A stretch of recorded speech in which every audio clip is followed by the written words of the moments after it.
नमस्कार दोस्तों, Gautam coaching classes में आपका स्वागत है। आज हमारा हिंदी व्याकरण के अंदर टॉपिक रहेगा अविकारी शब्द। विकारी शब्द चार प्रकार के होते हैं, संज्ञा, सर्वनाम, विशेषण, क्रिया। और अविकारी शब्द भी चार प्रकार के होते हैं। अविकारी शब्द परिभाषा देखें तो वे शब्द जो लिंग, वचन, काल व कारक के आधार पर क्या नहीं कर सकते, परिवर्तन नहीं कर सकते, वे शब्द क्या कहलाते हैं? अविकारी शब्द या फिर अव्यय शब्द कहलाते हैं। जिनको हम लिंग, वचन, काल व कारक के आधार पर बदल नहीं सकते, वो क्या कहलाते हैं? अविकारी शब्द। जैसे उदाहरण के तौर पे देखें हम, जैसे घोड़ा तेज दौड़ता है।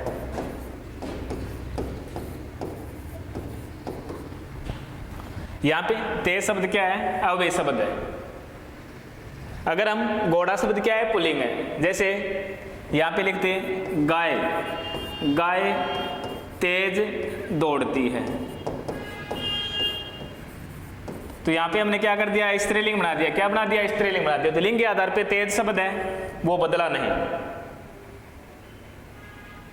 अगर यहां पे करते हम घोड़े तेज दौड़ रहे हैं, दौड़ते हैं, घोड़े तेज दौड़ते हैं, तो घोड़े क्या हो जाता? बहुवचन हो जाता। लेकिन तेज शब्द है वो बदल नहीं रहा। हमने लिंग चेंज कर दिया, वचन चेंज कर दिया, काल भी चेंज कर दिया। या घोड़ा तेज दौड़ेगा, काल भी चेंज कर दिया, वचन भी चेंज कर दिया, लिंग भी चेंज कर दिया, लेकिन जो तेज शब्द है ये बदल नहीं रहा है। क्योंकि ये कौन सा शब्द है? अविकारी या अव्यय शब्द है। तो अविकारी शब्द के भेद क्रिया विशेषण, संबंध बोधक, समुच्चय बोधक, विषमादि बोधक। अविकारी शब्द कितने प्रकार के होते हैं? चार प्रकार के होते हैं। क्रिया विशेषण, संबंध बोधक और विषमादि बोधक कितने प्रकार के होते हैं? चार प्रकार के होते हैं। पहला है क्रिया विशेषण। क्रिया विशेषण वे अव्यय शब्द जो क्रिया के क्या बताता है? विशेषता बताता है। ये बात मैंने पहले भी बताई आपको कि क्रिया की विशेषता बताने वाले को क्या कहते हैं? क्रिया विशेषण कहते हैं। विशेषता का क्या कराए? बोध कराए। क्या कराए? बोध कराए। वो क्या होते हैं? क्रिया विशेषण कहलाते हैं। परिभाषा समझ में आई कि क्रिया विशेषण क्या होता है? क्रिया के क्या बताता है? विशेषता बताता है। क्या बताता है? विशेषता। जैसे इसे देख ले, दौड़ना क्या है? क्रिया है। कैसे दौड़ता है? तेज दौड़ता है। तो दौड़ने के क्या बता रहा है? ये विशेषता बता रहा है। क्या बता रहा है? विशेषता बता रहा है। तो क्रिया की विशेषता बताने वाले को क्या कहते हैं? क्रिया विशेषण कहते हैं। जैसे सीमा तेज बोलती है, सीमा तेज बोलती है, तो बोलने की क्या विशेषता बता रहा है? तेज बोलती है। कैसे बोलती है? तेज बोलती है। तो ये क्या बता रहा है? तेज विशेषता बता रहा है। क्या बता रहा है? विशेषता बता रहा है। तो तेज शब्द क्या हुआ? अविकारी शब्द हुआ, अव्यय शब्द हुआ। राहुल बहुत खाता है। कितना खाता है? बहुत खाता है। तो यहां पे बहुत शब्द खाने की क्या बता रहा है? विशेषता बता रहा है। घोड़ा तेज दौड़ता है, ये पहले लिखाया मैंने आपको। घोड़ा तेज दौड़ता है, दौड़ने की क्या बता रहा है? विशेषता बता रहा है। तेज शब्द क्या है? दौड़ने की क्या बता रहा है? विशेषता बता रहा है। तो क्रिया विशेषण, क्रिया की विशेषता बताने वाले शब्द को क्या कहते हैं? क्रिया विशेषण कहते हैं।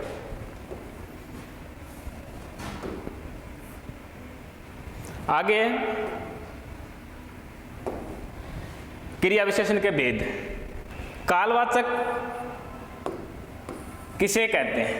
वे क्रिया शब्द जो काल, समय का बोध कराए। समय का बोध कराए, काल या समय का बोध कराए, वो कालवाचक क्रिया विशेषण कहलाते हैं।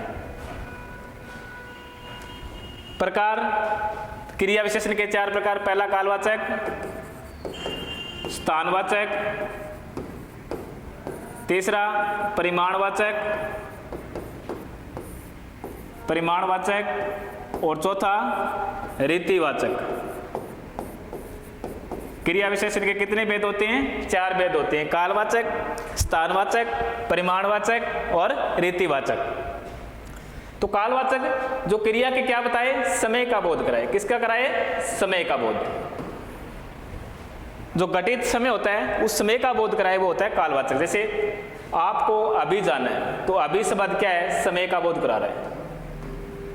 जाना क्या है, क्रिया है। कब जाना है, अभी जाना है, तो अभी शब्द समय का बोध करवा रहा है। तो ये कौन सा हुआ, कालवाचक क्रिया विशेषण। परसों मंगलवार, तो मंगलवार, परसों मंगलवार है, किसका, समय का बोध करवा रहा है। राम दोपहर को जाएगा, कब जाएगा, दोपहर को। रमेश प्रातःकाल जल्दी उठता है, प्रातःकाल किसका बोध करवा रहा है, समय का बोध करवा रहा है। तो दोपहर, सायंकाल, प्रातः, अभी अभी, ये शब्द किसका बोध करवा रहे हैं, समय का बोध करवाता है। किसका, समय का। तो काल या समय का बोध करवाए वो कौन सा होता है, कालवाचक कहलाता है।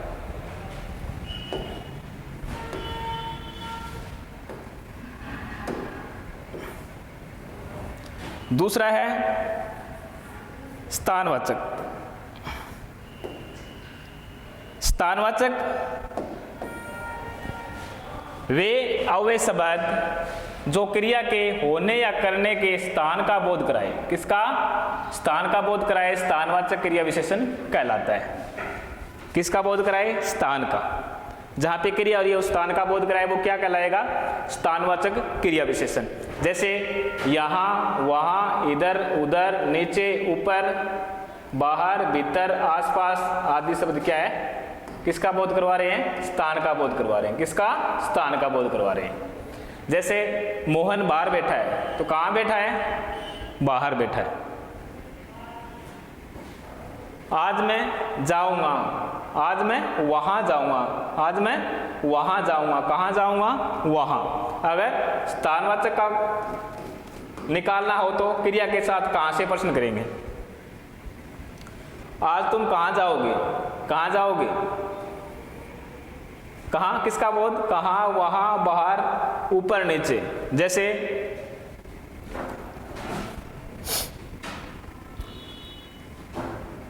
मोहन बाहर बैठा है, सोहन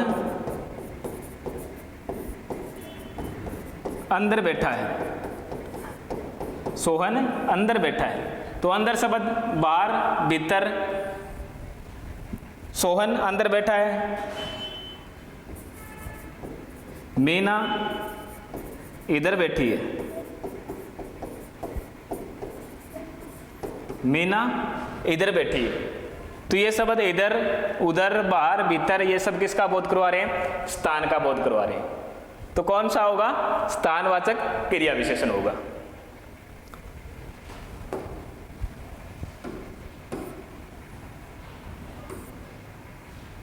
अगला है परिमाणवाचक। परिमाणवाचक के अंदर वे अव्यय शब्द जो किसी क्रिया के नाप, तोल, मात्रा का बोध कराए वो क्या कहलाएंगे, परिमाणवाचक क्रिया विशेषण कहलाते हैं। मात्रा का बोध कराए, नाप, तोल, मात्रा का बोध कराए। जैसे कम, ज्यादा, थोड़ा, बहुत, अधिक, ये शब्द किसका बोध करवा रहे, मात्रा का बोध करवा रहे। जैसे मुकेश ज्यादा बोलता है, कितना बोलता है, ज्यादा बोलता है। अगर परिमाणवाचक के अंदर हमारे को देखना हो कि परिमाणवाचक कौन सा शब्द है, तो क्रिया के साथ कितना, कितने और कितने, ये प्रश्न करेंगे क्रिया के साथ, तो अपने आप परिमाणवाचक निकल जाएगा। जैसे कितना बोलता है, ज्यादा बोलता है, तो ज्यादा शब्द क्या हुआ, परिमाणवाचक क्रिया विशेषण। राम ने भोजन थोड़ा खाया, कितना खाया, थोड़ा खाया, तो थोड़ा शब्द क्या हुआ, परिमाणवाचक क्रिया विशेषण। मोर बहुत सुंदर नाचा, बहुत सुंदर नाचा, तो बहुत शब्द है यहाँ पे किसका बोध करवा रहा है, परिमाण का बोध करवा रहा है। रमेश कम खाता है, कितना खाता है, कम खाता है, तो कम शब्द क्या है, परिमाणवाचक का बोध करवा रहा है। तो ये शब्द जितने भी है, कम, ज्यादा, थोड़ा, बहुत, ये सब क्या करवा रहे हैं, परिमाण का बोध करवा रहे हैं। नेक्स्ट है रीतिवाचक। रीतिवाचक के अंदर वे अवय शब्द जो क्रिया के ढंग तरीके का बोध करवाते हैं वो रीतिवाचक क्रिया विशेषण कहलाते हैं। किसका? ढंग तरीके, क्रिया के होने के ढंग या तरीके के बारे में बताया जाए। ऐसे शब्द कैसे होते हैं? जैसे धीरे धीरे, तेज, सहसा, कैसे, वैसे, जल्दी जल्दी, भले भांति। सहसा बम फट गया, सहसा बम फट गया। तो सहसा शब्द किसका बोध करवा रहा है? रीति का, ढंग का करवा रहा है, तरीके का करवा रहा है। स्ने स्ने जाता है, स्ने स्ने जाता है, धीरे धीरे जाता है। तो धीरे धीरे जाता है तरीका है उनका, ढंग है। वह अचानक निकल गया। कैसे निकल गया? अचानक। अगर रीतिवाचक पहचानना हो तो क्रिया के साथ किससे प्रश्न करेंगे? कैसे। क्या प्रश्न करेंगे क्रिया के साथ? कैसे। जैसे इसके साथ कैसे, कैसे फट गया? सहसा फट गया। कैसे जाता है? स्ने स्ने जाता है। कैसे निकल गया? अचानक निकल गया। कैसे समझ गया? भली भांति समझ गया। समझ में आया? अगर हमारे को रीतिवाचक शब्द निकालना हो, अविकारी शब्द, तो क्रिया के साथ कैसे प्रश्न करेंगे। जैसे कैसे फट गया? सहसा फट गया। कैसे जाता है? स्ने स्ने जाता है। कैसे निकल गया? अचानक निकल गया। कैसे समझ गया? भली भांति समझ गया। तो ये शब्द किसका बोध करवा रहे हैं?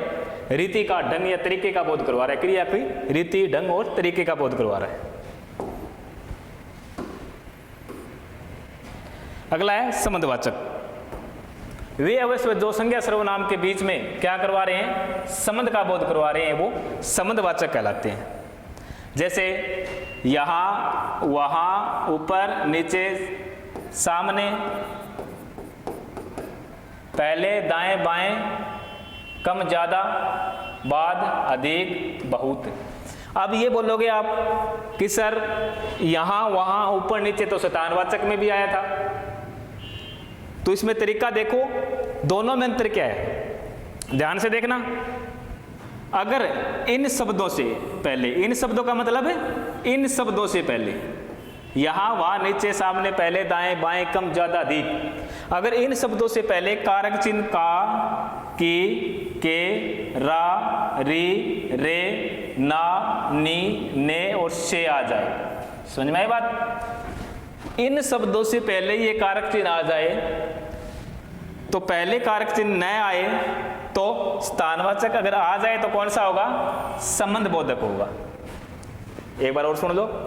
इन शब्दों से पहले अगर ये कारक चिन्ह आ जाए अधिकरण के, का, के, की, रा, रे, री, ना, ने, नी, से, ये शब्द आ जाए जब तो होगा संबंधवाचक। कौन सा होगा? संबंधवाचक। अगर ये चिन्ह न आए तो कौन सा होगा? स्थानवाचक। कौन सा होगा? स्थानवाचक। जैसे मैं लिखूं, पहले शब्द मैंने पहले में लिखा था कि मोहन, मोहन बाहर बैठा है।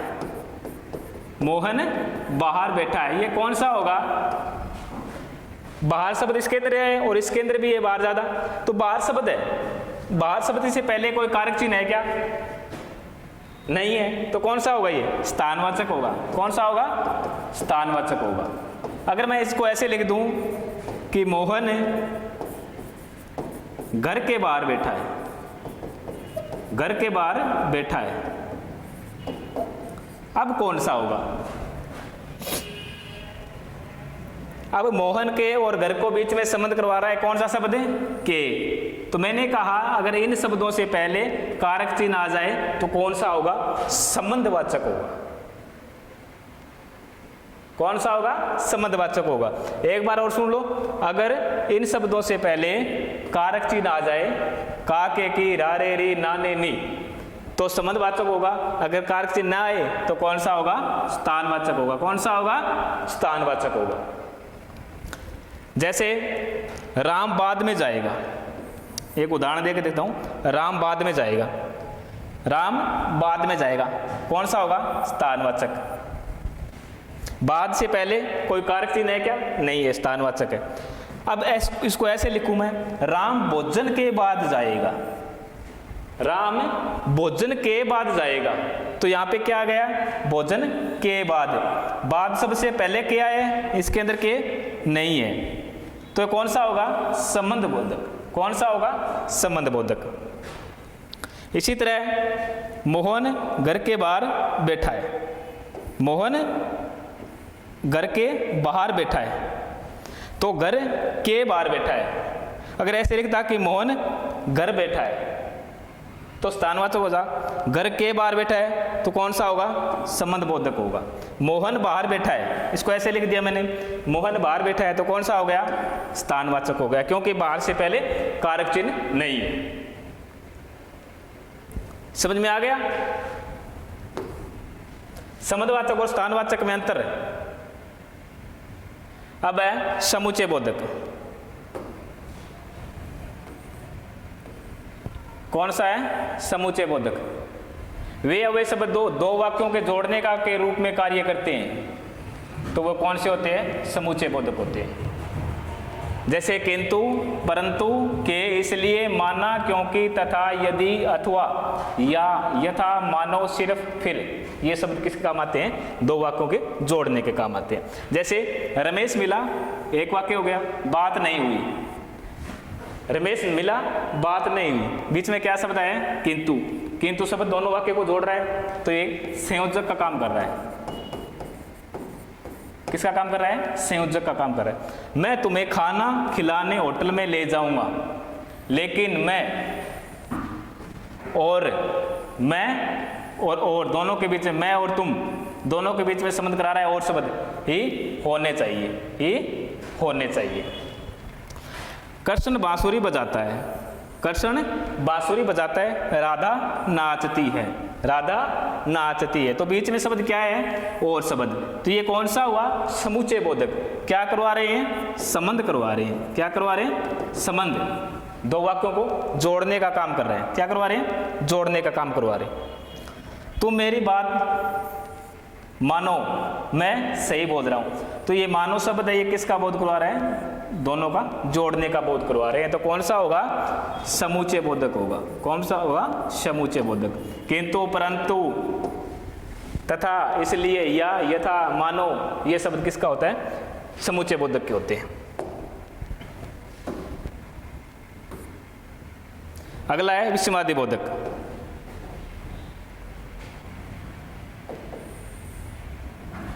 वे शब्द जो आश्चर्य, विषम्य, शोक, गणना, प्रशंसा आदि का भाव प्रकट करें, वो विषमयादि बोधक कहलाते। जैसे हो, हे, वाह, अरे, अति सुंदर, उफ, हाय, शाबाश, शाबाश, सावधान, धिकार आदि।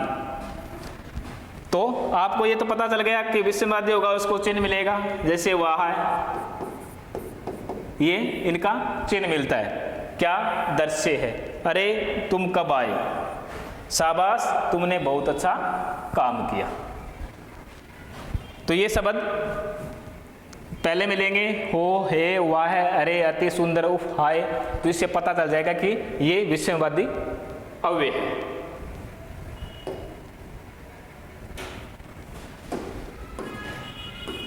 एक बार दोबारा देख लेते हैं। हमने अविकारी शब्द पढ़े 4 प्रकार के, क्रिया विशेषण, संबंध बोधक, समुच्चय बोधक, विषमादि बोधक। क्रिया विशेषण 4 प्रकार के थे। कौन कौन से? कालवाचक पढ़े थे हमने, काल का या समय का बोध कराए। उसके बाद में स्थानवाचक पढ़ा था, स्थान का बोध कराए। और उनसे पहले, इनसे पहले क्या नहीं होना चाहिए? कारक चिन्ह नहीं होना चाहिए। अगर इनसे पहले कारक चिन्ह है तो कौन सा होगा? संबंध बोधक होगा। इसके बाद में परिमाणवाचक, जो नाप, तोल या मात्रा का बोध कराए। इसके क्रिया के साथ कितना, कितने, कितने से प्रश्न करेंगे। इसके बाद रीतिवाचक क्रिया विशेषण, जिसकी ढंग, तरीका का बोध होता है वो, जैसे धीरे धीरे, तेज, सहसा, कैसे, वैसे, जल्दी, भली भांति, ये शब्द मिलते हैं। तो 4 प्रकार हो गए क्रिया विशेषण के। दूसरा है संबंधवाचक, तो संबंध का बोध कराए वो संबंधवाचक होता है। फिर है समुच्चय बोधक, दो वाक्यों को जोड़ने का जो कार्य करता है, संयोजक का कार्य करता है, वो समुच्चय बोधक होता है। इसके बाद में विषमादि बोधक, तो विषमादि बोधक आश्चर्य, घृणा, विषम में इनका जो भाव प्रकट करवाते हैं वो विषमादि बोधक कहलाते हैं। तो आज का हमारा टॉपिक अविकारी शब्द पूरा हुआ। Thank you.